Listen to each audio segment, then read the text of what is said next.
SYBCom cost and works accounting. आज आपण पाहणार आहोत व्हॉट इज कॉस्ट शीट. क्या आप तुम मालूम है क्या होता है कॉस्ट शीट? हेलो, नहीं मालूम? अरे रे रे रे, आपल्या सब्जेक्टचंच नाव आहे कॉस्ट अँड वर्क्स अकाउंटिंग. इथे आहे कॉस्ट शीट. नेमकं कॉस्ट शीट काय असतं, ते कशासाठी बनवलं जातं, ते कसं बनवलं जातं, ते बनवताना कोणते घटक विचारात घेतले पाहिजे, this is important or not? Yes ना. तर आज आपण पाहूया कॉस्ट शीट नेमकं काय आहे. तुम्हाला माहिती आहे, आपण जे कॉस्ट अकाउंटिंग शिकतोय it is just because of limitations of financial accounting. The management of the business wants new information. By that information the management can get an idea about future. Management can get an idea about why the loss in business, how to improve our business.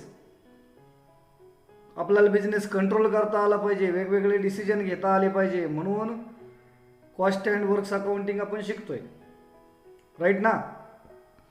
मग आता cost sheet म्हणजे काय? जसं if any company काय करते, manufacture करते. Manufacture काय तयार करते? प्रोडक्ट. हॅलो, कंपनी काय प्रोडक्ट तयार करते, बरोबर ना? हो हो. They want to know what is total cost incurred on the production. Okay, त्यांना माहिती करून घ्यायचं असतं का रे आपण या प्रोडक्शनवर टोटल नेमके किती पैसे खर्च केलेले आहेत, बरोबर ना? Then what is the cost of per product. त्यांना हे पण माहिती पाहिजे असतं. त्यांना माहिती करून घ्यायचं आहे का एका वस्तूची किंमत किती. समजा पेन बनवणारी कंपनी, तर त्यांना हे समजलं पाहिजे का आपल्याला एक पेन किती रुपयाला पडला, हे ना. आणि तुम्हाला माहिती आहे कोणतंही प्रोडक्शन बॅचमध्ये होत असतं, लॉटमध्ये होत असतं. आपण जर एखादी वस्तू घेतली तर आपण एक्सपायरी डेटच्या तिथं बॅच नंबर, लॉट नंबर असतं का नाही काहीतरी लिहिलेलं. त्या बॅचमध्ये किती प्रोडक्शन झालं आणि त्या बॅचमधून नेमका तिथे किती खर्च झालेला आहे, बरोबर. मग आता देअर आर मेनी एक्सपेन्सेस. खूप वेगवेगळे एक्सपेन्सेस असतात. These are classified into direct expenses and indirect expenses. आता हे तुम्हाला माहिती आहे, राईट ना? हो. म्हणजे डायरेक्ट असतात. डायरेक्ट म्हणजे नावच डायरेक्ट आहे, which are related to production. नावच डायरेक्ट आहे ना. डायरेक्ट म्हणजे आपण त्याला मराठीत काय म्हणतो? प्रत्यक्ष. प्रत्यक्ष खर्च म्हणजे असे खर्च जे वस्तू बनवण्यासाठी केलेले असतात, बरोबर ना. मग डायरेक्ट एक्सपेन्स आहे indirect expense. And indirect expense म्हणजे जे प्रोडक्शनसाठी नसतात पण कंपनीचे खर्च असतात, ते इनडायरेक्ट एक्सपेन्सेस आपण मागील लेक्चरमध्ये पाहिलेलं आहे. Then all indirect expenses also classified into several categories किंवा several groups म्हणू आपण. That is factory expenses, office expenses, selling expenses, बघा, नंतर डिस्ट्रीब्युशन एक्सपेन्सेस, हे की नाही, रिसर्च अँड डेव्हलपमेंट एक्सपेन्सेस. म्हणजे जे इनडायरेक्ट असतात ना ते सर्व आपण फॅक्टरी. आता सगळ्यात महत्त्वाचं, कॉस्ट शीट तयार करताना आपण एक्सपेन्सला एक्सपेन्स नाही म्हणणार. एक्सपेन्सेस आर टर्म्ड ॲज काय म्हणतात माहिती आहे की हिअर, इथं काय म्हणतात माहिती आहे का, शब्द ऐकलाय का तुम्ही? शाबास. काय म्हणतात? ओव्हरहेड. ओव्हरहेड. ओव्हरहेड मीन्स नवीन काही नाही आहे. Overhead means the group of expense. Overhead म्हणजे त्या ठिकाणी एकूण किती खर्च झालेला आहे त्याला आपण काय म्हणतो? ओव्हरहेड म्हणतो. ठीक आहे. मग आता याच्या अगोदर तुम्हाला we must know what are the element. ते आपण पाहिलेलं आहे मागे पहा, इलेमेंट ऑफ कॉस्ट. कॉस्टचे घटक कोणते कोणते असतात? एनीबडी? सोनाली सांग. अरे कोणतीही वस्तू जी तयार झालेली असते त्याची आपण किंमत, कॉस्ट म्हणजे किंमत ना, मग त्या वस्तूची किंमत तयार करताना कोणत्या कोणत्या घटकांचा विचार केला जातो? Direct material. ओके, शाबास, व्हेरी गुड.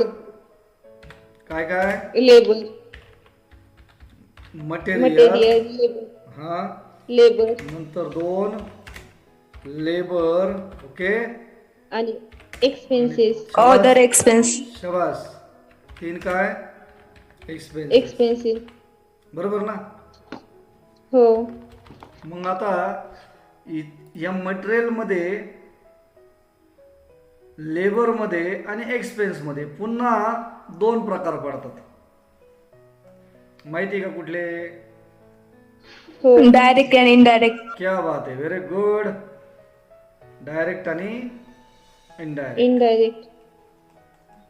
डायरेक्ट आणि इनडायरेक्ट, आहे की नाही? पुन्हा डायरेक्ट, हो. इनडायरेक्ट. इनडायरेक्ट. आता तुम्ही म्हणतात सर हे आम्हाला माहिती आहे, पण विद्यार्थ्यांनो, for the purpose of preparation of cost sheet this is very important. अब मेरे को ये बताओ, एग्जाम्पल पहा बरं का. समजा मी असं लिहिलं, मी इथे नाव लिहिलं डायरेक्ट एक्सपेन्सेस. मी काही त्याची डेफिनेशन नाही लिहिणार, मी फक्त एक्झाम्पल लिहिणार आहे. सॉरी, डायरेक्ट एक्सपेन्स नाही, सॉरी, काय, डायरेक्ट मटेरियल. मटेरियल. इथे बघा तुम्हाला दिसतंय, इथे किती किती प्रकार झाले आता याचे. डायरेक्ट मटेरियल झालं एक, बरोबर ना? हो. डायरेक्ट मटेरियल झालं, इनडायरेक्ट मटेरियल झालं, डायरेक्ट लेबर झाला, इनडायरेक्ट लेबर झाला, डायरेक्ट एक्सपेन्स आणि इनडायरेक्ट एक्सपेन्स. Indirect expenses. आपण फक्त त्याचं एक्झाम्पल पाहणार आहोत. मला सांगा, तुम्ही पनीर खाल्लंय का कधी? पनीर. हो. पनीर बनवण्यासाठी कोणतं मटेरियल लागतं? दही. दही लागतं. बरं, आणखी मग दही बनवण्यासाठी काय लागतं? दूध. दूध. बरोबर ना? हो. मग आता हे दूध, हे जे मिल्क आहे, मिल्क प्रोडक्ट कोणतेही असू द्या, त्यासाठी आवश्यक असणारं डायरेक्ट मटेरियल कोणतं आहे? मिल्क. बरोबर आहे. डायरेक्ट मटेरियल म्हणजे काय? अहो, ज्या मटेरियलचा वापर करून पदार्थ बनवलेला असतो त्याला डायरेक्ट मटेरियल म्हणतात आणि तो पदार्थ आपल्याला प्रोडक्टमध्ये इझिली आयडेंटिफाईड होतो. उदाहरणार्थ तुमच्याकडे तुमच्या अंगामध्ये जो ड्रेस आहे त्याच्यामध्ये मटेरियल कोणतं वापरलंय? कपडा, हे का नाही? हो. आपण कोणतीही वस्तू पाहतो, समजा तुम्ही ज्या खुर्चीवरती बसलेला आहात, समजा ती लाकडाची खुर्ची असेल तर त्याच्यामध्ये मटेरियल कोणतं वापरलेलं आहे? लाकूड. लाकूड. दिस इज मटेरियल. ओके. आणि इनडायरेक्ट मटेरियल म्हणजे काय माहिती आहे का? इनडायरेक्ट मटेरियल म्हणजे काय? का ते मटेरियल असतं. मटेरियल म्हणजे काय? पदार्थ असतो परंतु तो त्या वस्तूमध्ये नसतो. हॅलो. हो. म्हणजे that is not a part of finish product. पदार्थ असतो पण त्या वस्तूमध्ये नसतो. आता याचे एक्झाम्पल वेगवेगळ्या कॅटेगरीमध्ये सांगता येईल. समजा पनीर बनवण्याचं जे मशीन आहे त्या मशीनला कुठेतरी लुब्रिकंट लागत असेल ना? हो. मग हे सुद्धा लुब्रिकंट म्हणजे ऑइल किंवा ग्रीस हे सुद्धा पदार्थ आहेत का नाही? हो. पण ते पदार्थ त्या प्रोडक्ट मध्ये असतात का? नाही. नाही. म्हणजे ती कंपनी तिला ऑइल आणि ग्रीसची गरज लागते का नाही? हो. त्याला आपण इनडायरेक्ट मटेरियल म्हणतो. किंवा आपण एखादं चॉकलेट खातो पहा, तर चॉकलेटमध्ये तुम्ही पाहता शुगर असते किंवा काय वेगवेगळे पदार्थ वापरलेले असतात, हे का नाही? मिल्क आहे, जो फ्लेवर आहे तो पदार्थ असतो. परंतु तुम्हाला माहिती आहे का, चॉकलेट गुंडाळण्यासाठी कागद सुद्धा लागतो का नाही? हो. तुम्हाला चॉकलेट पॅकिंग करून दिला तो कागद असतो ना? हो. कागद हा पदार्थ नाहीये का? आहे ना. हा. पण तो कागद काय, तो चॉकलेट बरोबर खायचा असतो का? नाही. नाही. मग त्या कागदाला आपण काय म्हणणार? इनडायरेक्ट. Indirect material. कारण मटेरियल आहे ते, परंतु वस्तू प्रोटेक्शन करण्यासाठी, वस्तू बनवण्यासाठी नाही येते. समजतंय? हो. तिसरा घटक आहे डायरेक्ट लेबर. काय? Direct labour. याला आपण म्हणतो प्रत्यक्ष मजूर. काय म्हणतो? प्रत्यक्ष मजूर. आता संयोगिता बघ, प्रत्यक्ष मजूर म्हणजे काय? अहो, ज्यांनी प्रोडक्शनसाठी कष्ट केले, म्हणजे तुमचे लेबर आहेत. बरोबर ना? आपण कोणत्याही फॅक्टरीमध्ये मशीनवरती उभा राहणारा जो मजूर आहे तो डायरेक्ट लेबर झाला ना? हो. पण आता मला सांगा, त्याच कंपनीमध्ये एखादा वॉचमन पण असतो गेटवरती. हो. त्या वॉचमन कष्ट करत नाही का? करतो. त्या कंपनीमध्ये एक क्लर्क असतो, तो हिशोब ठेवतो, तो पण मजूरच आहे ना एक प्रकारचा. हो. पण तो वस्तू तयार करतो का? नाही. मग प्रोडक्शनशी अप्रत्यक्ष रिलेटेड मजूर. हा, शाबास, व्हेरी गुड. मग अप्रत्यक्ष मजूर म्हणजे काय? Indirect labour. कळलं का?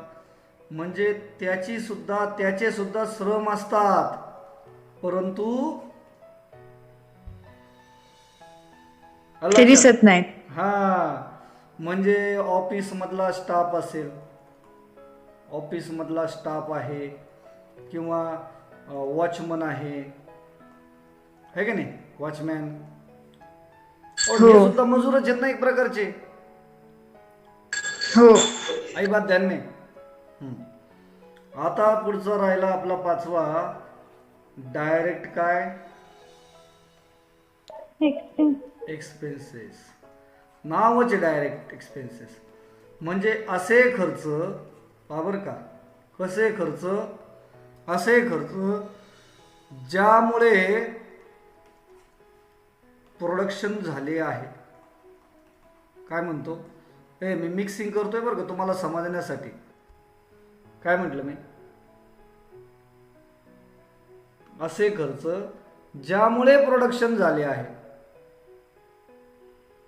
म्हणजे प्रोडक्शनसाठी करण्यात येणारे खर्च. उदाहरणार्थ तुम्ही मशीन खरेदी केली किंवा मशीन भाड्याने आणली, आपण रेंटने आणतो ना.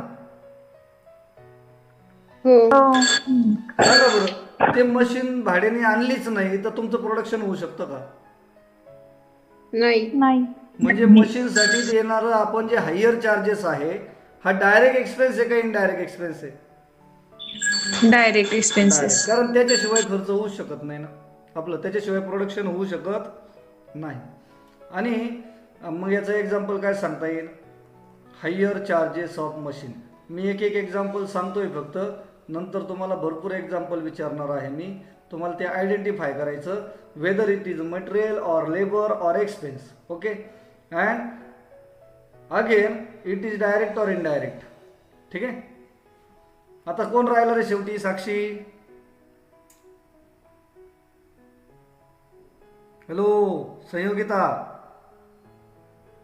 Indirect expenses. इनडायरेक्ट. शाबास. Indirect expenses.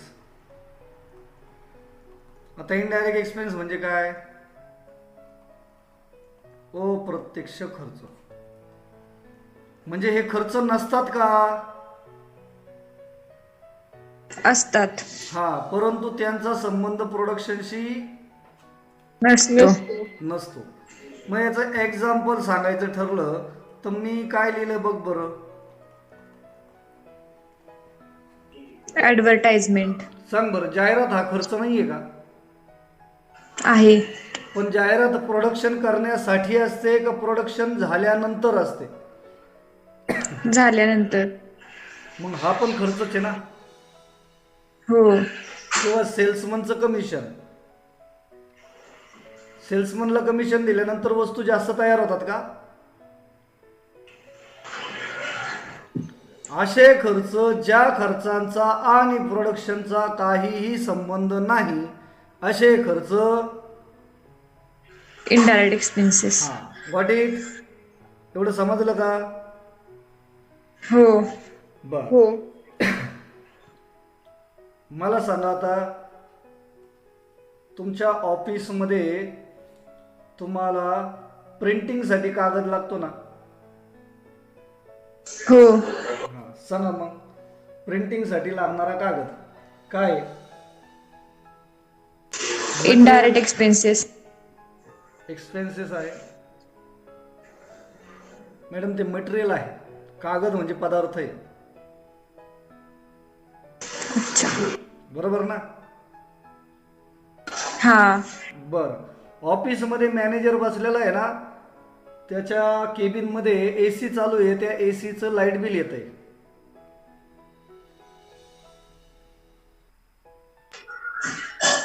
Indirect expenses. शाबास, व्हेरी गुड. हे कळलं का? किंवा हो.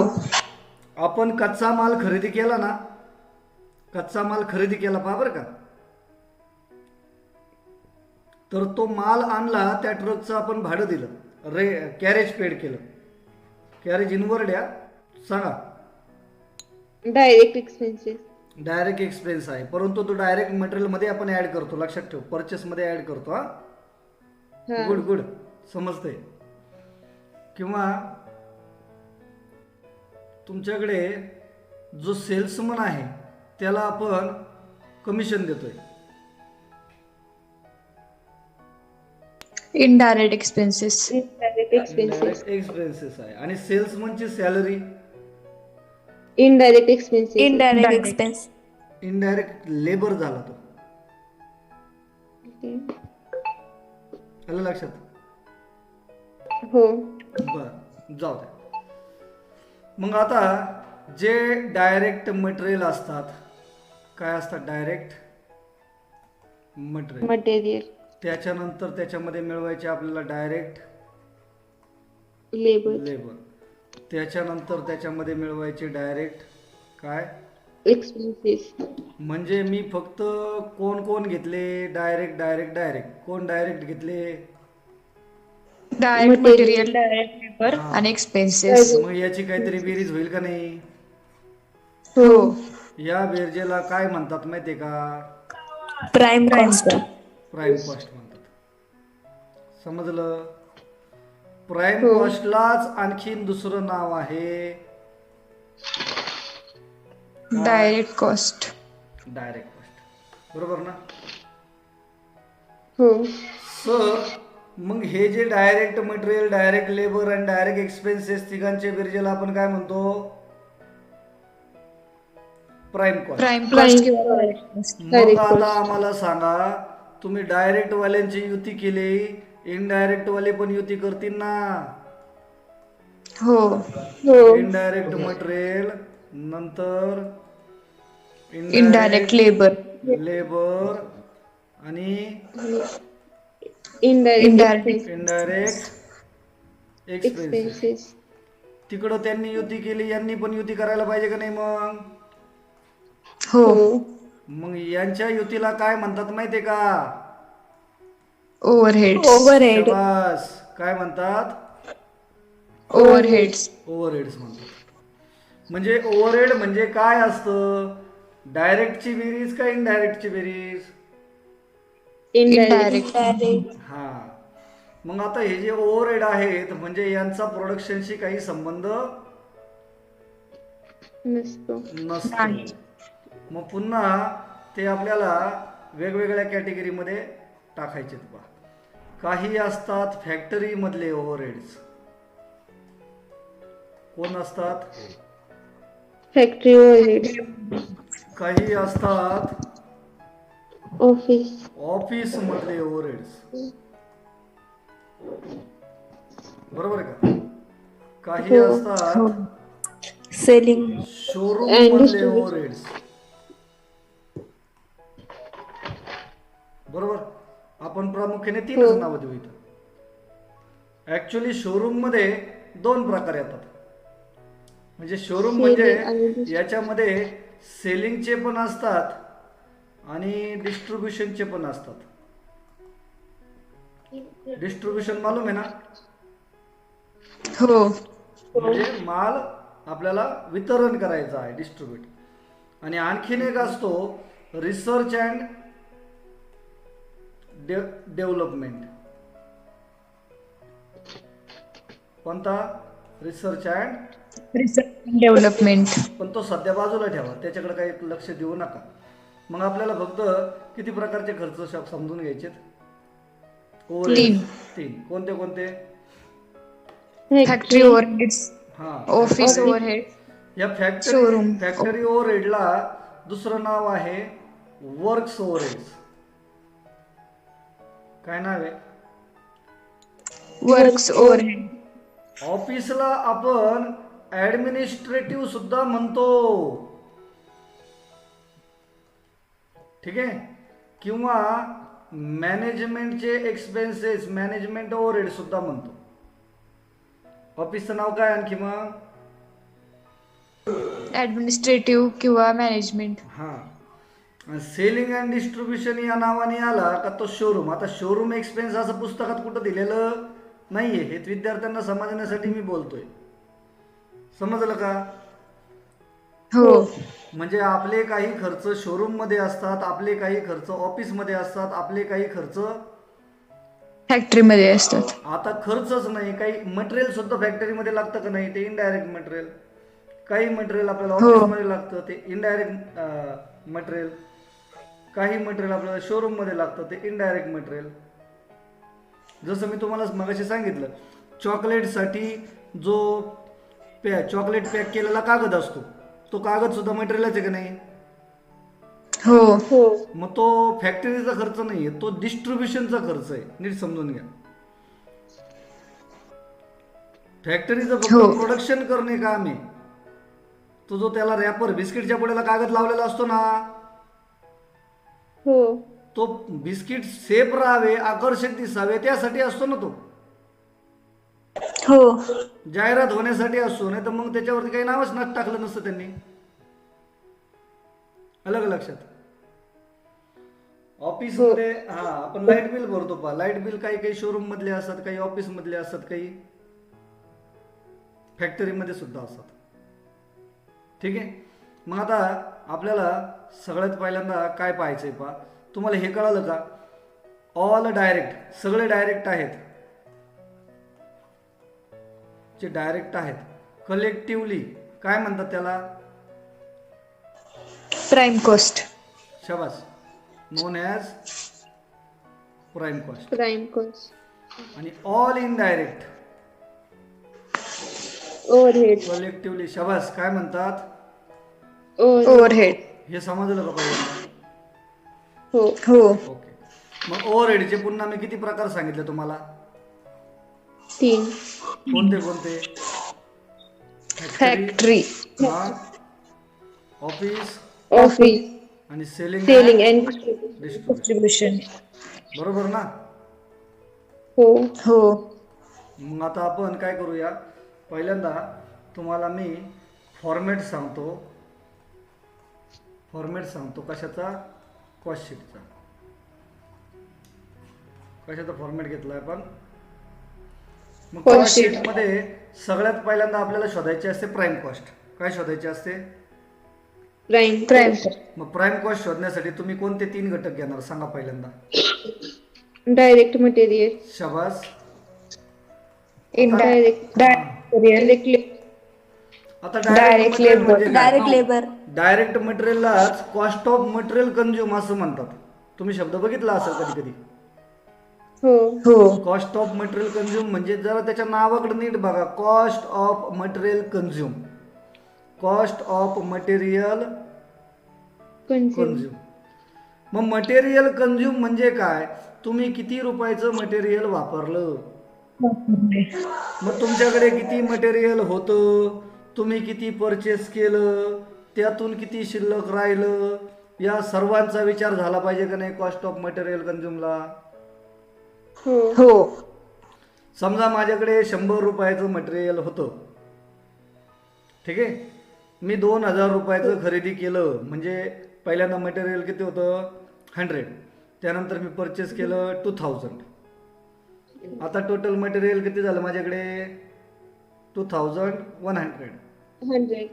आणि त्यातलं माझं 400 रुपयाचं मटेरियल शिल्लक राहिलं. म्हणजे मी किती रुपयाचं मटेरियल वापरलं? Hello hello hello. अरे माझ्याकडे 100 रुपयाचं होतं ना, मी पुन्हा किती रुपयाचं घेतलं? 1700 राहिले. शाबास. किती रुपयाचं घेतलं मी? 400. 2000चं. ठीक आहे. मग टोटल किती झालं माझ्याकडे? दिसतंय का स्क्रीनवर काही? हो आणि त्यातलं शिल्लक किती राहिलं रे? शिल्लक किती राहिलं? 500 रुपयाचं शिल्लक राहिलं म्हटलं मी. सांगा मग किती रुपयाचं मी वापरलं? 1600. शबास. याला म्हणतात CMC. CMC म्हणजे काय? Cost of material consume. Consume. आता मी परत तुम्हाला एक उदाहरण सांगतो. आता मी जस्ट गावाला जाऊन आलो, आज संडे आहे ना, गावाला जाऊन आलो. माझ्या गाडीमध्ये ऑलरेडी 1000 रुपीजचं पेट्रोल होतं. किती? 1000. हां. मी आणखी 2000 रुपीजचं फिल केलं त्यात. ठीक आहे. हो. आणि गावाला जाऊन आलो आणि माझ्याकडे 700 रुपीजचं शिल्लक राहिलेलं आहे. आता जेवढं काही शिल्लक राहिलं ना ते किती रुपयाचं आहे? 700. तर मला सांगा मी आज किती पेट्रोल संपवलं? 900. अरे कसं काय ग?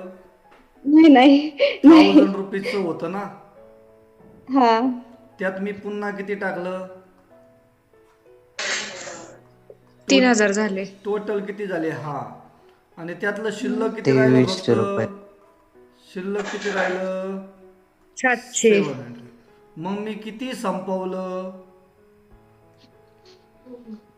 2300. शाबास, 2300. बरोबर ना आदिनाथ? मग या हा, सर. 2300लाच आपण काय म्हणतो? अरे यालाच आपण काय म्हणतो? किती रुपयाचं पेट्रोल मी संपवलं, किती रुपयाचं पेट्रोल मी वापरलं, त्यालाच आपण म्हणतो कॉस्ट ऑफ मटेरियल कंझ्युम. आपल्याला एखादा प्रोजेक्ट करण्यासाठी आपल्याकडे कच्चा माल किती होता, त्यात आपण नवीन किती आणला, त्यातला किती शिल्लक राहिला, म्हणजे आपण किती वापरला, यालाच म्हणतो आपण डायरेक्ट मटेरियल. कळलं का? हो. मग डायरेक्ट मटेरियल मध्ये मला काय ऍड करायचं पुन्हा? Direct labour. डायरेक्ट, बरोबर. आणि पुन्हा हो. Direct expenses. Direct expenses. मग आपण हे ऍड केले तिघं पण का आपल्याला जे उत्तर मिळणार आहे त्याला काय म्हणणार का आपण? Prime cost. शाबास, त्याला म्हणणार आपण प्राइम कॉस्ट. Prime cost. बरोबर ना? हो. आता आपण कॉस्ट शीट पाहतो बरं का. प्राइम कॉस्ट मध्ये काय ऍड करायचं असतं माहितीये का? आता डायरेक्ट वाले संपले म्हणजे इनडायरेक्ट शिल्लक आहे ना फक्त. हो. मग त्यामध्ये आपल्याला ऍड करायचे फक्त कोणते overheads? Factory overhead. Factory overhead. म्हणजे फॅक्टरी मधले खर्च असतील, फॅक्टरी मधले पदार्थ असतील किंवा फॅक्टरी मधली मजुरी असेल. बरोबर का? पण डायरेक्ट पाहिजे का इनडायरेक्ट? इनडायरेक्ट. अरे त्याचं नावच ओव्हरहेड आहे, म्हणजे डायरेक्ट येतील का इनडायरेक्ट येतील? इनडायरेक्ट. म्हणजे फॅक्टरी ओव्हरहेड मी ऍड केले तर समजा फॅक्टरी ओव्हरहेडची रक्कम मी इथे लिहिली, नंतर मग मला जे उत्तर मिळणार त्याला मी काय म्हणणार माहितीये का? कोणती कॉस्ट म्हणणार? फॅक्टरी. फॅक्टरी किंवा वर्क. वर्क. ते पाठीमागे आवाज कोणाचा तरी येतोय, बंद करा. फॅक्टरी किंवा वर्क कॉस्ट झालं का? मग फॅक्टरी नंतर दुसरा प्रकार कोणता होता आपल्याकडे? ऑफिस किंवा ऍडमिनिस्ट्रेटिव्ह. शाबास. मग त्यामध्ये आपल्याला ऑफिस किंवा ऍडमिनिस्ट्रेटिव्ह जे ओव्हरहेड्स आहे ते त्याच्यामध्ये ऍड करायचे आहेत. बरोबर ना? म्हणजे या दोघांची मला काय करायची? ऍडिशन. मग माझं जे उत्तर येईल ऑफिस मधल्या खर्च मी ऍड केल्यानंतर मला जे उत्तर मिळणार आहे त्याला काय म्हणतात माहितीये का? काय म्हणतात रे? Cost of product. हा, COP. आपण त्याला COP म्हणतो शॉर्टकट मध्ये. म्हणजे काय? किंवा CP पण म्हणा, पण CP म्हणजे कॉस्ट प्राइस होतं ना, म्हणून मी काय म्हणतो? COP. कॉस्ट ऑफ प्रोडक्शन म्हणजे कोणत्या कॉस्ट मध्ये कोणते ओव्हरहेड मिळवायचे? फॅक्टरी कॉस्ट मध्ये ऑफिस अँड ऍडमिनिस्ट्रेशन ओव्हरहेड. हा, ऑफिस और ऍडमिनिस्ट्रेटिव्ह ओव्हरहेड्स. मग आता याच्यामध्ये आपल्याला तिसरे ओव्हरहेड कोणते राहिले शेवटचे? Selling and selling and distribution. Distribution.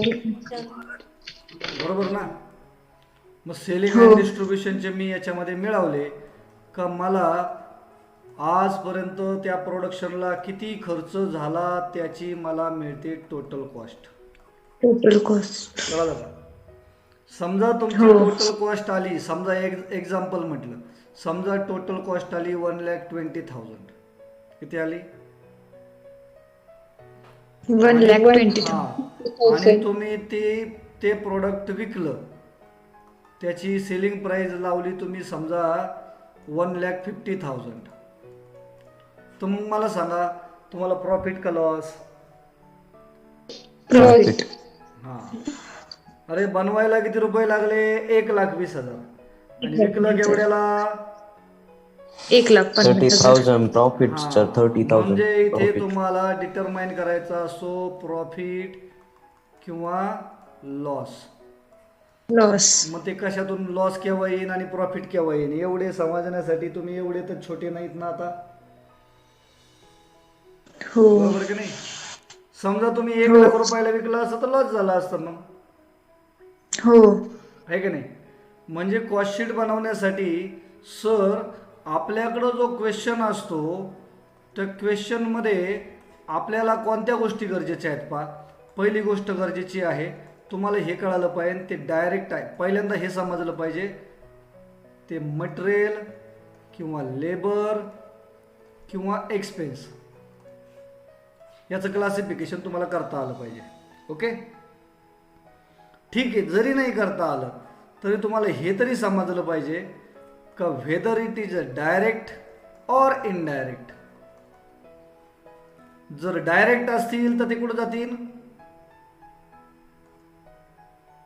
कुठे जातील, Prime cost.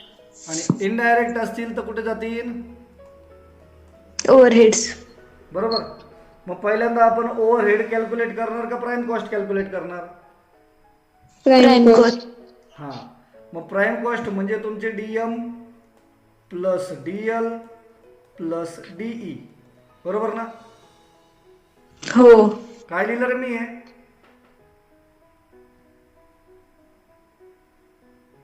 अरे काय लिहिलं मी हे? DM. Direct material, direct labor, and direct expense. हां, बरोबर ना?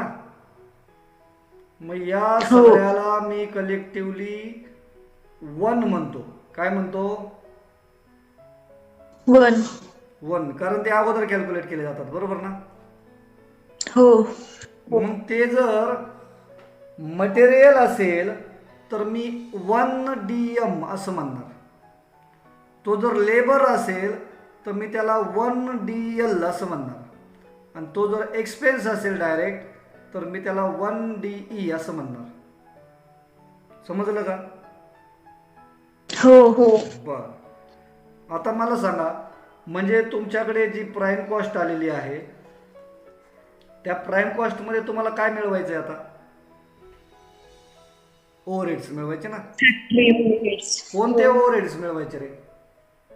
फॅक्टरी ओव्हरहेड्स मग आता आपल्या प्रश्नामधून फॅक्टरीचे खर्च कोणते आहेत हे आपण इझिली आयडेंटिफाय नाही करू शकत का? फॅक्टरीतले शकतो. कोणते आहेत, ऑफिस मधले कोणते आहेत आणि शोरूम मधले कोणते आहेत, बरोबर की नाही? मग आपल्या प्रश्नामध्ये फॅक्टरी मधला एखादा खर्च दिसला तर त्याला आपण काउंट करणार कोणत्या नंबरने? 2 2. मग 2 म्हणजे काय? फॅक्टरी मधले ओव्हरहेड्स. 2 आकडा कशाला देणार आपण? फॅक्टरी मधले ओव्हरहेड्स हा, त्याचं एक्झाम्पल काय सांगता येईल आपल्याला? फॅक्टरी लाईट कॅरेज नाही, कॅरेज कॅरेज इनवर्ड नाही. कॅरेज इनवर्ड परचेस मध्ये ऍड होतं, ते डायरेक्ट मटेरियल मध्ये जातं. मी तुला अगोदरच सांगितलं. Factory rent. Factory lighting, factory insurance असं असतं ना काहीतरी खर्च आपल्याला. हो ते सगळे आपण 2 नंबरने डिनोट करणार. तुम्हाला सांगतो मी प्रॉब्लेम मध्ये तुम्हाला नंबर द्यायचे सांगतो. म्हणजे फॅक्टरी मधल्या इनडायरेक्ट फॅक्टर जे आहेत, इनडायरेक्ट जे आहेत, वेदर इट इज मटेरियल असेल, वेदर इट इज काय म्हणतात त्याला लेबर असेल, किंवा वेदर इट इज एक्सपेन्स असेल, त्यांना आपण कोणत्या नंबरने डिनोट करणार? 2 मग त्याच्यानंतर तुम्हाला जे उत्तर मिळते ती असते तुमची फॅक्टरी कॉस्ट, हो बरोबर. मग फॅक्टरी कॉस्ट मध्ये मला पुन्हा ऍड करायचे आहेत कोणते? ऑफिस मधले. Administrative. आता ओव्हरहेड म्हणजे फक्त मटेरियल असतं का फक्त एक्सपेन्स असतो का फक्त लेबर असतो का तिघं पण असू शकतात? तिघ पण असू शकतात. हा, मग असा कोणताही घटक जो ऑफिस मधला आहे त्याला आपण किती नंबर देणार? 3 आता मी का बरं सांगतो, ज्या वेळेला तुम्हाला क्वेश्चन पेपर मिळेल ना तेव्हा त्या क्वेश्चन पेपरमध्ये कॉस्ट शीट बनवण्यासाठी जे काही आयटम लिहिलेले असतात त्यांच्या पुढे आपल्याला 1, 2, 3, 4 असे नंबर द्यायचे आहेत. हॅलो, हो sir. सगळ्यात अगोदर आपण काय लिहिणार? मटेरियल लिहिणार ना, हो. बरोबर ना. हो मग फॅक्टरी मटेरियल झालं, का ते प्राईम कॉस्ट मिळाल्यानंतर आपल्याला फॅक्टरीमधले खर्च पाहिजे. मग फॅक्टरीमधल्या खर्चांना किती नंबर टाकून देणार आपण? 2. 2. 2. त्यानंतर ऑफिसमधल्या खर्चांना किती नंबर टाकणार आपण? 3. 3. आणि मग ऑफिसमधले खर्च मिळाल्यानंतर त्याचं उत्तर असतं आपलं कॉस्ट ऑफ प्रोडक्शन. राईट ना. मग कॉस्ट ऑफ हो. प्रोडक्शन नंतर मला त्याच्यामध्ये ऍड काय करायचे? आता किती नंबर? 4. 4 Selling and नंबरवाले distribution. म्हणजे कोण? Selling and distribution. Distribution expenses किंवा त्याला आपण डिस्ट्रीब्युशन ओव्हरहेड्स म्हणू. म्हणजे जे खर्च तुम्हाला शोरूम मध्ये आहेत असं वाटतं ते सगळे आपण सेलिंग अँड डिस्ट्रीब्युशन मध्ये टाकतो, बरोबर ना. हो. आणि मग तुम्हाला मिळते काय? Total cost. आणि आपल्या प्रश्नामध्ये सेल्स पण असतात. तुम्हाला माहिती आहे सेल्स सगळ्यात शेवटी आहे ना. हा. मग त्या सेल्सला 5 नंबर देऊन ठेवा म्हणजे तो सगळ्यात शेवटी. भाऊ तुझं काम आता काही काम नाही तुझं. हा. मग टोटल कॉस्ट आणि सेल्स याचं कंपॅरिझन करून you can easily find out काय काय Profit find out or करू loss. शकता? हा. आता प्रॉफिट यामध्ये किंवा लॉस. हा मी एक सिंपल प्रॉब्लेम घेतो तुमच्या समोर आणि ओके एक सिंपल प्रॉब्लेम घेतोय बरं का.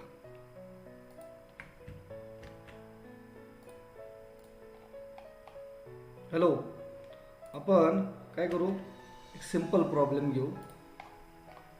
आपल्याला सोडवायचा नाही येतो. इथे तुम्हाला दिसतोय का? प्रश्न दिसतोय का स्क्रीनवरती? हो दिसते. हां. हो. मला शिकवायचं काय आहे? मला कॉस्ट शीट कसं बनवायचं आणि ते बनवताना काय विचार करायचा हे शिकवायचं आहे तुम्हाला. ठीक आहे. कॉस्ट शीट बनवू आपण पुढच्या लेक्चरला. ठीक आहे. मी त्यासाठी हा एक क्वेश्चन घेतलेला आहे माझ्या नोट्समधून. ठीक आहे. आणि त्यामध्ये काय काय फाइंड आउट करायचं असं खाली दिलेलं आहे पहा. दिसतंय का? हो. ओके. मग आता मी तुम्हाला जे सांगितलं, जे प्राईम कॉस्टमध्ये येतात जे डायरेक्ट असतात त्याला आपण 1 नंबर म्हणणार, बरोबर ना. हो. इथे एक्झाम्पल म्हटले prepare a statement of cost from the following information relating to Chennai traders. Okay, Mumbai. Chennai traders Mumbai. बरं ठीक आहे. 31 मार्च 2014. ठीक आहे. कोणता तरी जुना प्रॉब्लेम आहे. मला सांगा हा घटक तुम्हाला, अरे हा एक गोष्ट सांगायची राहिली. काही घटक असे असतात का ज्याचा कॉस्ट शीटशी काही संबंध नसतो त्याला आपण नॉन कॉस्ट आयटम म्हणतो. काय म्हणतो? Non cost item. हां. तुम्हाला मी काल ज्या नोट्स दिल्या त्याच्यामध्ये कदाचित यादी असेल ते नॉन कॉस्ट आयटमची. पहा, नॉन कॉस्ट आयटममध्ये फायनान्शियल चार्जेस असतात, ॲप्रोप्रिएशन्स असतात. ठीक आहे. ज्याचा प्रोडक्शनशी काही संबंध नाही असे नॉन कॉस्ट आयटम असतात. ठीक आहे. इन्कम सुद्धा, इन्कम कुठताच येत नाही याच्यामध्ये. All income are non cost item. ठीक आहे. सांगा बरं, हे कॉस्ट ऑफ डायरेक्ट मटेरियल आहे. तुम्ही 1, 2, 3, 4 याच्यामध्ये कुठे लिहिणार सांगा? 1. 1 मध्ये. मग 1 मध्ये तो डीएम, डीएल का डीई? डीएम. डीएम. 2 नंबरला सेल्स आहे. सेल्स आपण सुरुवातीला लिहिणार का मध्ये लिहिणार का शेवटी लिहिणार? 5 शेवटी. नंबरला. मग त्याला मी किती नंबर देतोय? 5 नंबर. 5. त्याच्या पुढचा घटक कोणता आहे? डीएल. डायरेक्ट सांग बरं कुठे येईल? 1 2 1 नंबर डी. 1 नंबर मध्ये डी एल. एल. ओके. आता काय नाव आहे इथं? Office indirect material. हां. कुठे टाकायचं सांग? नावच आहे इनडायरेक्ट मटेरियल. हां. ऑफिस आहे, ऑफिस. Office 3 number. हा 3 मध्ये जाणार, बरोबर. आता याच्या पुढे काही लिहिण्याची गरज नाही आपल्याला, फक्त 3 नंबर लिहिला काफी आहे ना. हो. त्याच्यानंतर काय म्हटले? Cost of special patterns. नीट बघा बरं का. Cost of special pattern. तुम्ही थोडं कन्फ्यूज होता, मी थोडं क्लू देतो. सगळ्यात महत्त्वाची गोष्ट हा खर्च आहे, बरोबर ना. स्पेशल पॅटर्न म्हणजे समजा वस्तू बनवण्यासाठी आपल्याला काही मॉडेल्स लागतात. मोल्ड्स साचा म्हणतात त्याला, साचा. हा. बरोबर ना? मला सांगा, हो. हो. हे जे साचे आपण बनवले किंवा भाड्याने आणले असतील तर त्याचा खर्च आहे 40,000 रुपये. याच्याशिवाय प्रोडक्शन झालं असतं का? नाही. का प्रोडक्शन केल्यानंतरचा खर्च आहे? नाही, आधीचा. मग हा डायरेक्ट का इनडायरेक्ट? डायरेक्ट. मग हा मटेरियल आहे का लेबर आहे का एक्सपेन्स आहे? एक्सपेन्सेस. शाबास. कशात टाकणार का तू? डायरेक्ट एक्सपेन्सेस 3 नंबरला. अरे डी. 3 नंबर म्हणजे नाही, एक मधला नंबरला. डी. हा, एक एक मधला डी. नंबरला कळालं? Direct expenses. हो. आता पोस्टेज अँड टेलिग्राम नाव आलं. मला सांग, पोस्टेज अँड टेलिग्राम हा खर्चचा आहे, बरोबर ना? हो. पोस्टेज हा खर्च फॅक्टरी डिपार्टमेंटचा आहे का ऑफिसचा आहे का शोरूमचा आहे? ऑफिस. ऑफिसमध्ये. ऑफिस. मग ऑफिस मधला आहे म्हणजे कुठे जाणार आहे हे सगळं? 3. 3 नंबर. हा. त्यानंतर काय म्हटलंय? Factory rent and insurance. आता नावातच 2 फॅक्टरी. नंबर. शाबास. हो, कुठे 2 जाणार? Number. 2 number. 2 number. Outstanding chargeable expenses. बेटा इथं चार्जेबल नाव आहे बघा. काय नाव आहे? चार्ज.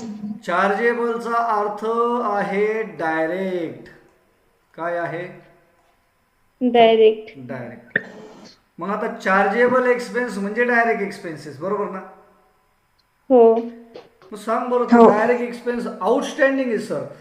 तुम्ही पहा, अकाउंटिंगमध्ये आपण ॲक्रुअल कन्सेप्ट शिकलेलो आहोत. Whether the expense paid or not, still it is our expenses and it should be recorded in our books of accounts and it is assume as expense. Outstanding म्हणजे पैसे दिलेले नाही आहेत, मग तो खर्च नाही आहे का आपला? आहे. आहे. सांग बरं, आउटस्टँडिंग एक्सपेन्सेस कुठे जाणार? सांग. 1 2 3 4. 1 नंबर. शाबास. 1 नंबरला. एक मध्ये कशात ग? Direct expenses. हाँ शाबाश. Carriage outward. आउटवर्ड है बर का. आउटवर्ड का मतलब जानते हो ना? हॅलो. हो. कॅरेज आउटवर्ड म्हणजे माल विकतानाच वाहतूक आहे का माल घेतानाची वाहतूक आहे, खरेदीची वाहतूक आहे? विकताना. सांग कोणत्या डिपार्टमेंटचा खर्च आहे हा? डायरेक्ट आहे का इनडायरेक्ट आहे? इनडायरेक्ट. इनडायरेक्ट आहे. Very good. कुठे जाईन हा? फॅक्टरीचा का ऑफिसचा का शोरूमचा? शोरूम.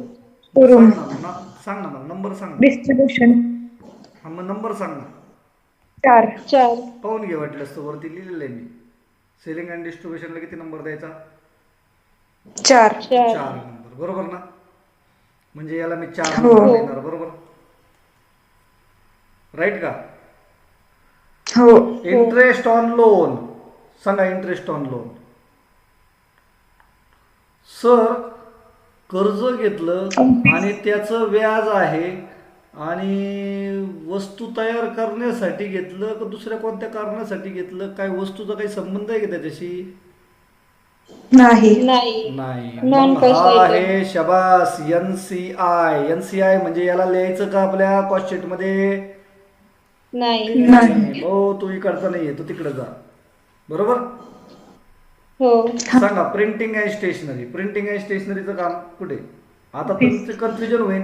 सर फॅक्टरीत पण लागतं, ऑफिसमध्ये पण लागतं, शोरूममध्ये पण लागतं. मटेरियल आहे, पण जास्त काम कुठं आहे त्याचं? ऑफिस मध्ये. ऑफिसमध्ये. मग किती नंबर टाकणार का? 3. 3. पुढचं काय आहे? Factory indirect wedges. हा सांगा. 2 नंबर. 2 नंबर. नक्की इनडायरेक्ट आहे. आता पुढे आहे सेलिंग ऑन कॉस्ट. बरं झालं मी मगाशी एक गोष्ट सांगायला विसरलो तुम्हाला. बघा आपण कॉस्ट शीटचा फॉर्मॅट शिकलो ना आता. हे जे हो. फॅक्टरी ओव्हरहेड्स होते का, फॅक्टरी ओव्हरहेड्स, हो. यालाच फॅक्टरी ऑन कॉस्ट असं म्हणतात. काय म्हणतात? Factory on cost. हा म्हणजे फॅक्टरी मधले जेवढे काही इनडायरेक्ट खर्च आहे त्या सगळ्यांना फॅक्टरी ऑन कॉस्ट असं म्हणतात. ऑफिसमधले जेवढे काही खर्च आहेत त्याला आपण ऑफिस ऑन कॉस्ट असं म्हणतो. ठीक आहे. सेलिंगमधले जेवढे काही खर्च आहे त्याला आपण काय म्हणतो, सेलिंग ऑन Selling. कॉस्ट. म्हणजे तो शब्द वापरला जातो कॉस्टिंगमध्ये, तुम्हाला माहीत नसेल म्हणून मी सांगितलं. ठीक आहे. मग आता इथे त्यांनी सरळ सरळ प्रश्नामध्ये दिले सेलिंग ऑन कॉस्ट, असंच आहे ना. हो. म्हणजे ही सेलिंग खर्च आहे ना, सेलिंग कॉस्ट आहे नाही. हो. मग सेलिंगचे किती नंबरला जातील? 4. शबास. Travelling salesman salary.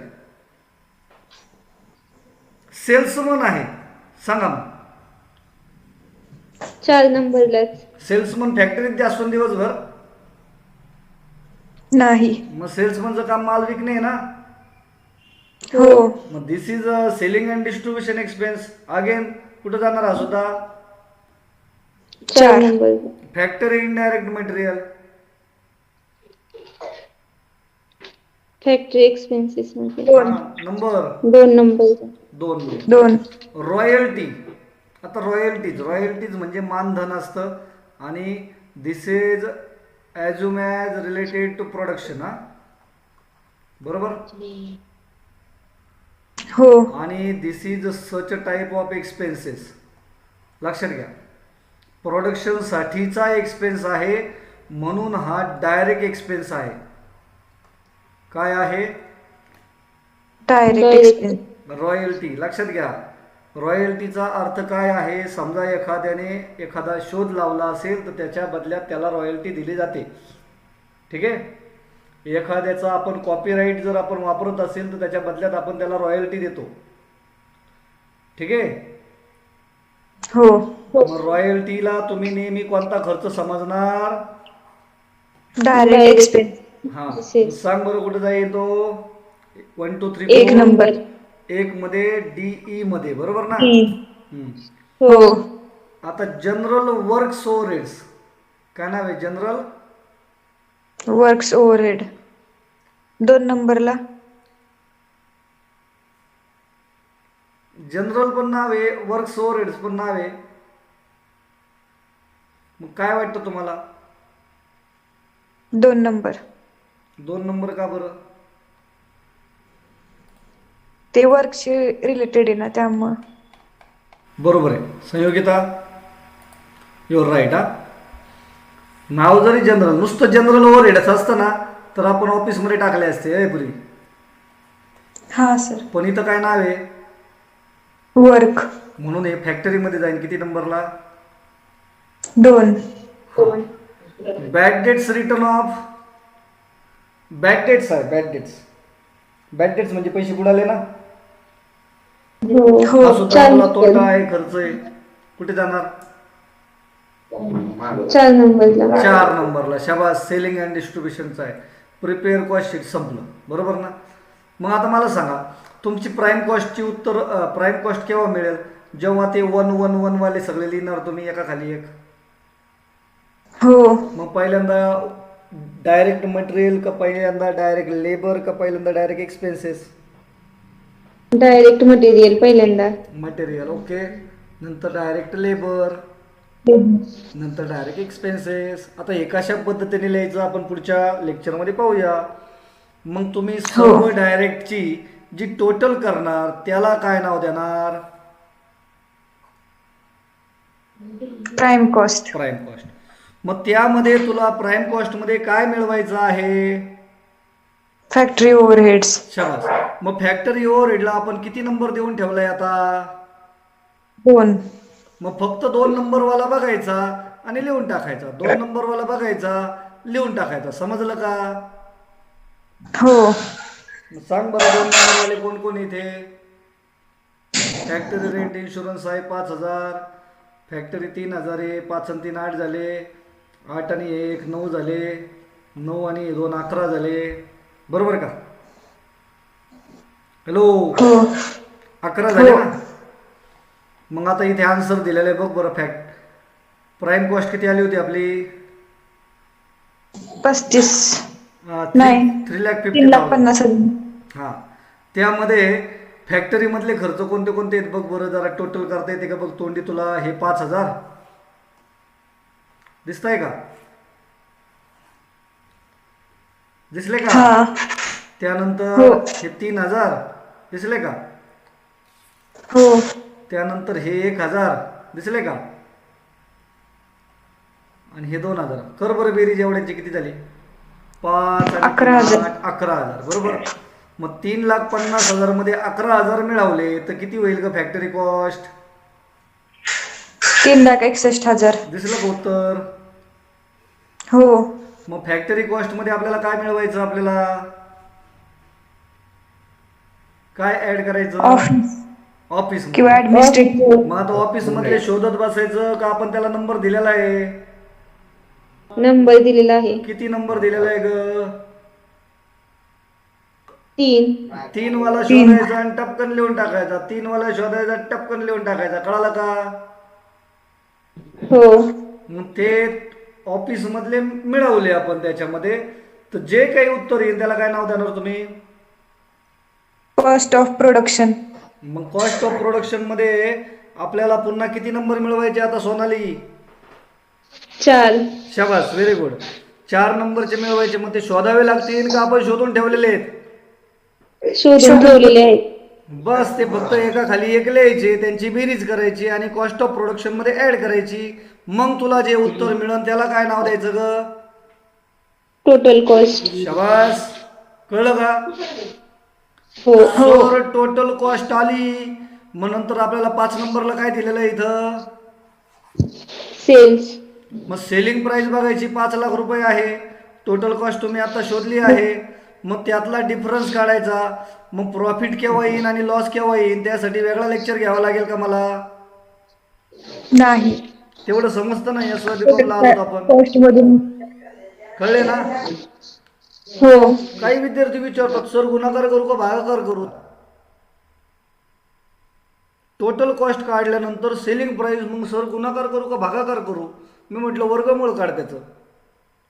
हॅलो, तुम्हाला हो समजलं सर. नाही? हो हो, समजलं.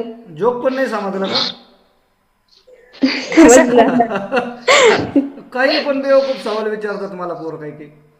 काही पोर काय विचारतात म्हणजे सर डिस्काउंट ऍड करायचा का लेस करायचा? मी डायरेक्ट म्हणतो या ग्रहावरचा सर्वात बेवकूफ प्राणी आला. डिस्काउंट ऍड करायचा का लेस करायचा? अरे डिस्काउंट ऑलवेज लेसच होतो ना. हो. डिस्काउंट कधी ऍड होतो का मला सांगा बरं? हा, एक्सक्लूड नाही. जीएसटीचा अपवाद सोडला तर डिस्काउंट नेहमी काय होतो? लेस. लेस होतो. लेस. आणि इंटरेस्टची ऍडजस्टमेंट आली की इंटरेस्ट नाही का माहिती नाही? Add. Add. इंटरेस्ट नेहमी काय होतं? ऍड. ऍडच होतं. आलं लक्षात? मग ते हो. विचारतात सर ऍड करू का लेस करू? ठीक आहे, ओके. लक्षात आलं का? पण इन्व्हेस्टमेंट नावाचा टॉपिक आहे TY बीकॉमला. तिथे मात्र इंटरेस्ट लेस होत असतं. कम इंटरेस्ट एक्स इंटरेस्ट ते आपण नंतर पाहू. ठीक आहे. बरं, थोडंसं का असं हलकं हलकं वाटायला लागलं का? काहीतरी थोडंफार समजलं असं? हो नक्की ना? याची PDF पाठवू तुम्हाला? हो सर. ओके. उद्या आपण एखादा प्रॉब्लेम घेऊ. PDF आली का पहा बरं. हो बनवून पहा. थँक यू व्हेरी मच हो sir. For watching this video. Thank you.